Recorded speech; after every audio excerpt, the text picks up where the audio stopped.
یہ گراؤنڈ بنانے کے لیے بنے ہوئے گھر ہم نے خرید کے گراؤنڈ بنایا تاکہ بچوں کو پلے گراؤنڈ مجھے سمجھ سکوں. بہت اعلیٰ.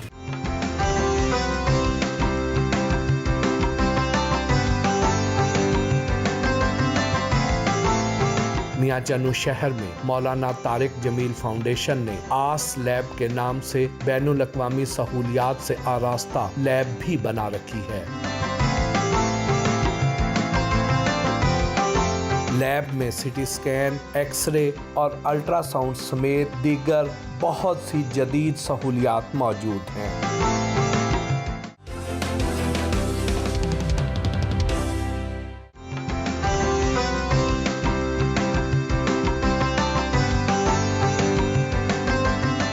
آج کل موٹیویشنل سپیکرز کا دور ہے جو لوگوں کو کامیاب ہونے کے گر سکھاتے ہیں اور ان کے نزدیک کامیابی صرف پیسہ کمانا ہی ہے. کیا آپ اس بات سے متفق ہیں؟ میں کیا، میرا رب متفق نہیں. میرا رب فرماتا فمن زحزح عن النار وادخل الجنت فقد فاز. جو جہنم سے بچ گیا اور جنت میں چلا گیا وہ کامیاب. اور یہ اللہ کے بندے لگے ہوئے ہیں پیسہ بناؤ گے ایسے بڑے انسان بن جاؤ گے. بڑا انسان پیسے سے نہیں بنتا، وہ بڑا مالدار بنتا ہے. بڑا انسان بننے کے لیے کم از کم 4 چیزیں بنیادی ہیں. ایک وہ سچ بولتا ہو، ایک وہ دیانتدار ہو، ایک اس کے اخلاق اچھے ہوں، ایک وہ رزق حلال کماتا ہو. یہ بڑا آدمی ہے، چاہے اس کو کوئی پوچھے یا نہ پوچھے. پیسہ بڑی گاڑی سے تو آدمی بڑا نہیں بنتا. آج کل وزیر جو ہیں کتنی کوئی عزت ہے ان کی. حکمران ہیں، وزیر اعلیٰ سے لے کر وزیر اعظم تک کس کی عزت ہو رہی. انسان بڑا ان عہدوں سے نہیں بنتا، نہ پیسوں سے بنتا ہے. انسان بڑا اپنی اندر کی صفات سے بنتا ہے، جس میں یہ 4 بنیادیں ہیں، 4 پلر ہیں، باقی پھر سے آگے ہوتے ہیں. اگر آپ عالم دین نہ ہوتے تو کیا ہوتے؟ عالم دین ہی ہوتا، چونکہ میرا مقدر ہی یہی تھا. اور میں سوچتا بھی نہیں ہوں، اللہ نہ کرے میں کسی پٹھی راہ پر ہی ہوتا. ڈاکٹر تو میں نے نہیں بننا تھا. نہیں بننا تھا. نہیں، میرا کوئی پڑھنے کا ذوق نہیں تھا. میں نے شوبز میں چلے جانا تھا. آپ تو بڑے مشہور ہیرو ہوتے ہیں اپنے. استغفر اللہ. اور آج کل پھر میں بہت رو رہا ہوتا کہ میں نے زندگی کہاں خراب کر دی. ہو سکتا ہے وہاں پہ بھی آپ کو پھر کوئی مولانا طارق جمیل مل جاتا ہے. مولانا طارق جمیل صاحب گھر میں کیسے ہیں؟ گھر میں مولانا نہیں ہے، صرف طارق جمیل ہیں. مختصر. شادی کو کتنا عرصہ ہو گیا؟ کافی سال ہو گئے الحمدللہ. اور کیا آپ کی اپنی مرضی سے ہوئی؟ ارینج ہوئی تھی. ارینج ہوئی تھی. عام طور پر ہمارے جو مولانا حضرات ہیں وہ ایک سے زیادہ شادیاں کرتے ہیں. کیا آپ کی ایک ہی ہے یا زیادہ ہیں؟ نہیں، میری ایک ہی ہے. مجھے تو خود پچھلے سال تک آفرز آتی ہیں مستورات کی، مجھ سے شادی کر لیں. ایک تو نا کہ میری خواہش ہو کہ میں مجھے اس امتحان سے کتنے سال گزرنا پڑا ہے. تو میری زندگی بہت ٹف گزری ہے. میری بیگم نے میرا ساتھ دیا، میں وہ احسان نہیں بھول سکتا. اس لیے میں سارے وسائل کے باوجود میں نے اس کے ساتھ وفا کی کہ اس نے بہت مشکل وقت دیکھا میری وجہ سے. میں غیر حاضر ہوتا تھا، کبھی کہیں، کبھی ملک سے باہر، کبھی اندر. میرا ایک بچہ بھی میری موجودگی میں پیدا نہیں ہوا. میرے سارے بچے پیدا ہوئے میں تبلیغ میں تھا. تو وہ پھر ان بچوں کو سنبھالنا بہت بڑی قربانی. جب اس طرح اتنی زیادہ آفرز آتی ہیں تو اس وقت کیسے خود پہ قابو رکھتے ہیں، کیسے کنٹرول کرتے ہیں؟ اللہ قابو دیتا ہے. مرد کی سب سے بڑی کمزوری عورت ہے اور عورت کی سب سے بڑی کمزوری مرد ہے. اللہ تعالیٰ نے یہ ایک نظام رکھا ہے.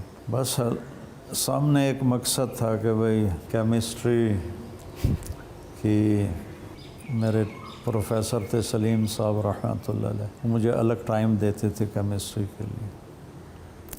تو میں ان سے لیکچر لے کے اٹھا تو انہوں نے کیا پڑھیا کر ڈاکٹر بن جا. میں کہا سر جی دنیا ایک واری آیا ہیں، کہ یہ جا کام کریے جڑا دنیا یاد رکھ. وہ آگے اس وقت راشد منہاس شہید کا واقعہ تازہ ہوا تھا. وہ آگے مجھے پنجابی میں کہا اے راشد منہاس کوئی کوئی ہوتا ہے. تو میرے اوپر اوس پڑ گئی. میں نے کہا یہ بات تو صحیح کہہ رہے ہیں, میں تو ایک عام سا لڑکا ہوں اور نہ میرے اندر کوئی ایسی تعلیمی قابلیت ہے, تو میں تو واقعی کچھ بھی نہیں کر سکتا. اور اللہ نے کیا کر دیا, میں اس کا شکر گزار. کبھی سوچا تھا کہ اللہ تعالیٰ نے آپ کو اتنی عزت, اتنی شہرت سے نوازنا ہے؟ نہیں, کبھی نہیں سوچا تھا. محض اللہ کا فضل ہے, محض اللہ کا فضل ہے. جی وہ ایک آدمی نے کہا تھا کہ آپ محبت کی باتیں کرتے ہیں پھر ہمارے دل میں آپ کی محبت آتی ہے. ایک نے کہا آپ ہمارے دل میں اللہ کی محبت بٹھاتے ہیں تو پھر ہمارے دل میں آپ کی واہ محبت. واہ واہ, کتنی خوبصورت بات ہے. ہاں, قاضی واجد تھے ایکٹر, جی بڑے سینئر, بہت سی. ہاں, ڈراموں میں آتے تھے. تعلیم بالغاں بڑا مشہور تھا ان کا. ملنے آئے تو کہنے لگے کہ میں مولویوں سے نہیں ملتا لیکن آپ سے ملنے آیا ہوں. آپ اللہ سے ڈراتے نہیں ہیں, آپ اللہ کی طرف بلاتے ہیں. تو اللہ کی محبت بٹھانے سے وینکوور ایئرپورٹ پر ہم اترے اور جا رہے تھے کلیئرنس کے لیے, تو سامنے سے ایک نوجوان آ رہا تھا, کلین شیو تھا. مجھے دیکھا تو کہنے لگا ہو آج تو رب دا دیدار ہو گیا. میں نے سوچا کہ مسلمان تو نہیں ہے جو مجھے کہہ رہا رب دا دیدار ہو گیا. رب دا دیدار ہو گیا تھا وہ کلین شیو. میں آگے بڑھ کے ملا, آدھا میں کم جا رہا سا, بس ہوں میرا کم ہو جانا, رب دا دیدار ہو گیا. میں کہا تو کون ہے؟ اور کہا جی میں پتہ نہیں کہڑا سنگھ ہاں, میں سکھ ہاں, تانوں روز سننا, تسی رب دی بڑی سونی گل کر. اور وہ سکھ تھے, وہ کہنے لگے کہ اے مولوی یہ ہو جائے اے بھگوان نو سامنے ہی کھڑا کر دیندا, اور اللہ نے اپنی محبت ہر دل میں ڈالی ہے. تو جب وہ تار چھڑتا ہے تو دل سے نکلتا ہے, دل میں اترتا ہے. جب میرے اسٹنٹ پڑا تو یہاں 235 طوائف ہیں. ہم نے پھر اس کو ساری گنتی کی تھی, تو 235 کی 35 میرا حال پوچھنے میرے ڈیرے پر آئے, جو ایک ورلڈ ہسٹری ہے کہ کسی مولوی کو پوچھنے کے لیے طوائفیں آئیں. اور ایک دن میں نہیں آئیں, مطلب 20 آ جا رہے ہیں, 50 آ جا رہے ہیں, 30 آ جا رہے ہیں, ایسے لائنوں کی لائنیں لگی ہوئی پوچھنے آ رہے ہیں. کہتے ہیں مولانا صاحب سان تو ساڑے پیوواں کدی بیٹی نہیں آکھیا, تجھے سانو بیٹی آندے ہو, ساڑا ہاں وٹھی جاندہ. زندگی کا سب سے خوشگوار اور سب سے افسوسناک لمحہ کون سا تھا؟ جب ماں مری, جب باپ مرا, یہ 2 صدمے بہت پڑے تھے. اس سے بڑا صدمہ اللہ بچائے بس اپنے فضل سے. کہ اگر میں اللہ کی اطاعت میں ہوں تو خوشگوار ہی خوشگوار, اگر میں اللہ کی اطاعت میں نہیں ہوں تو بربادی بربادی. ساری زندگی خوشگوار ہے, ایسا نہیں کہ حالات نہیں آئیں گے, حالات تو آتے ہیں امتحان کی جگہ, لیکن خوشگواری اللہ دیتا ہے جب اس کی اطاعت کرتے ہیں. کوئی خواہش ایسی جو ابھی تک پوری نہ ہوئی ہو؟ اللہ سے علم مانگتا ہوں روزانہ, اس کی تمنا ہے کہ اللہ علم دے دے. میری سب سے ریپیٹیشن پر جو دعا لگی ہوئی ہے نا, وہ ہے رب نال ضد نہ کریا کرو.